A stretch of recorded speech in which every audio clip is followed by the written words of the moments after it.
요양원 선택, 막상 닥치면 어디부터 봐야 할지 막막하셨죠? 안녕하세요. 치매에 대한 정보를 전해드리는 치매인사이드입니다.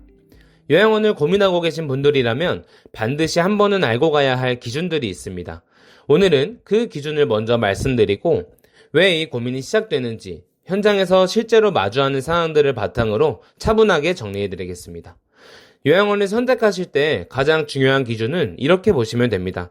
어르신 표정과 생활 분위기, 직원과 어르신 사이의 관계, 프로그램이 없는 시간의 실제 생활, 마지막으로 대표자 또는 시설장이 실제로 현장을 챙기고 있는지입니다. 많은 분들이 시설의 크기나 환경부터 보시는데 물론 그런 부분도 중요합니다. 다만 아무리 시설이 좋고 환경이 좋아도 우리 부모님께서 실제로 활용하지 못하시거나 그 안에서 편안하게 생활하지 못하신다면 그건 큰 의미가 없을 수 있습니다. 겉으로 보이는 환경보다 실제로 그 안에서 어떻게 생활이 이루어지는지를 더 중요하게 보셔야 됩니다.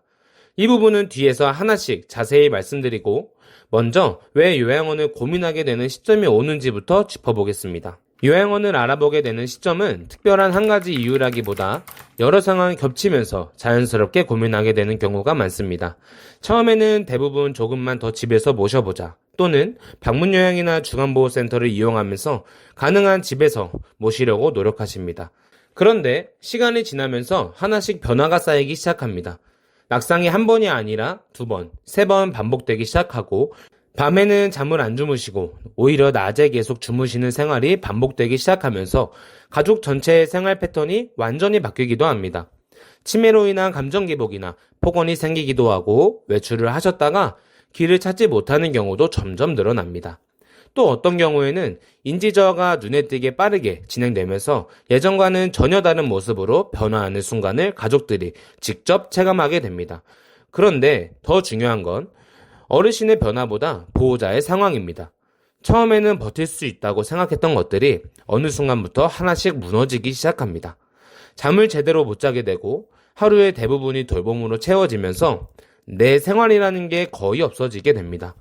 그리고 점점 작은 일에도 감정적으로 무너지는 순간이 발생합니다. 예전에는 그냥 넘어갈 수 있었던 일인데 어느 순간부터는 그게 버겁게 느껴지고 스스로도 놀랄 만큼 지쳐있다는 걸 느끼게 됩니다. 상담을 하다 보면 버티고 있다기보다는 하루하루를 견디고 있는 상태에 가까운 경우가 많습니다. 이 시점에서 많은 분들이 가장 힘들어하시는 부분이 있습니다. 많은 보호자분들이 내가 끝까지 책임져야 한다는 생각 때문에 결정을 계속 뒤로 미루시곤 합니다. 그런데 요양원은 무언가를 포기하는 선택이 아닙니다. 혼자서 감당하던 돌봄을 여러 사람과 함께 나누는 방식으로 바꾸는 과정입니다. 어르신을 덜 돌보겠다는 의미가 아니라 더 안전하게 그리고 더 오래 지속할 수 있는 방식으로 돌봄의 형태를 바꾸는 선택에 가깝습니다. 오히려 현장에서는 적절한 시기에 요양원을 선택하신 경우가 어르신의 생활 안정이나 보호자의 삶의 균형 면에서 더 나은 결과로 이루어지는 경우가 많습니다. 이 부분을 너무 무겁게만 받아들이기보다는 하나의 방법으로 받아들이시는 게 좋습니다. 그래서 결국 중요한 건 언제 이 결정을 해야 하는가입니다. 보호자들의 몸과 마음이 완전히 지쳐버린 뒤가 아니라 문제가 생기고 문제가 반복되기 시작할 때 이 시점에서 한 번은 미리 알아보시는 게 필요합니다. 그렇다면 앞서 말씀드린 기준들을 왜 중요하게 봐야 하는지 말씀드리겠습니다. 먼저 어르신의 표정과 생활 분위기입니다.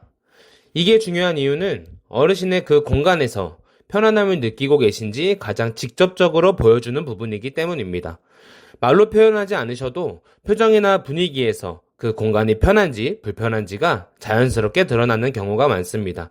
그리고 직원과 어르신 사이의 관계입니다. 이 부분이 중요한 이유는 어르신의 하루 대부분이 직원과의 관계 속에서 이루어지기 때문입니다.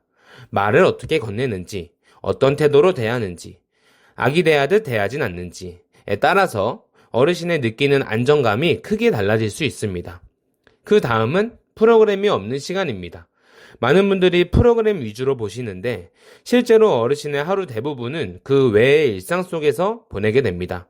그래서 아무것도 하지 않는 시간에 어르신이 어떻게 지내시는지를 보면 그 공간의 실제 생활 모습을 더 정확하게 볼 수 있습니다. 마지막으로 대표자 또는 시설장이 현장을 얼마나 챙기고 있는지입니다. 이 부분이 중요한 이유는 운영자의 방향이 그대로 현장에 반영되는 경우가 많기 때문입니다. 직접 보고 들으며 현장에서 움직이는 곳인지 아니면 관리 중심으로 운영되는지에 따라 시설의 분위기나 케어 방식이 달라지는 경우도 많습니다. 이 부분은 설명보다 현장에서 느껴지는 경우가 많기 때문에 한 번은 직접 확인해 보시는 게 좋습니다. 그렇다면 상담을 가셨을 때 무엇을 물어봐야 할까요? 많은 분들이 설명을 듣는 데에만 집중하시고 정작 중요한 질문을 놓치는 경우가 많습니다. 이 부분은 단순히 묻는 게 아니라 왜 이 질문을 해야 하는지를 알고 가셔야 합니다. 먼저 하루 일과의 케어 방식입니다. 설명으로 들리는 내용과 실제 케어 방식이 다른 경우도 있기 때문입니다.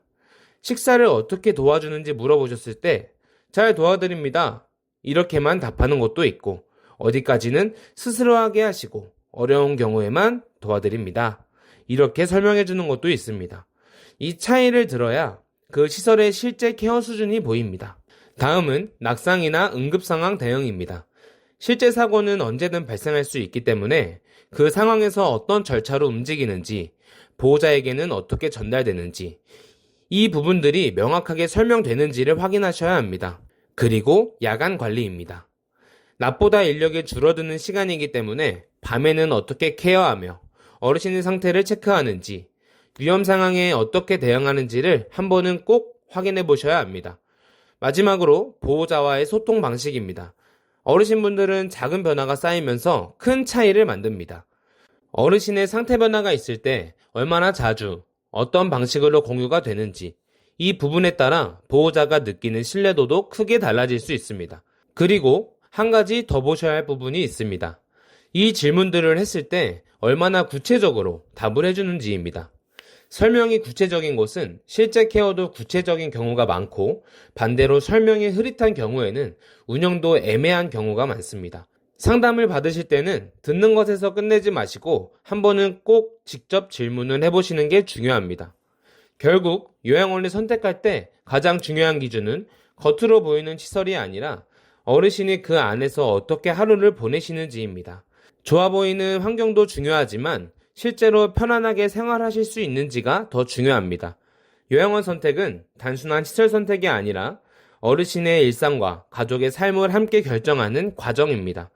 그래서 눈에 보이는 환경보다 그 안의 하루를 꼭 확인해 보셨으면 합니다. 다음 영상에는 많은 분들이 궁금해하시는 장기요양 등급이나 비용, 입소 절차 같은 부분을 실제로 어떻게 준비하셔야 하는지 현장 기준으로 자세하게 정리해 드리겠습니다. 오늘도 이 영상이 도움되셨다면 구독과 좋아요 부탁드리고 다음 영상에서도 유익하고 힘이 되는 정보로 돌아오겠습니다. 감사합니다.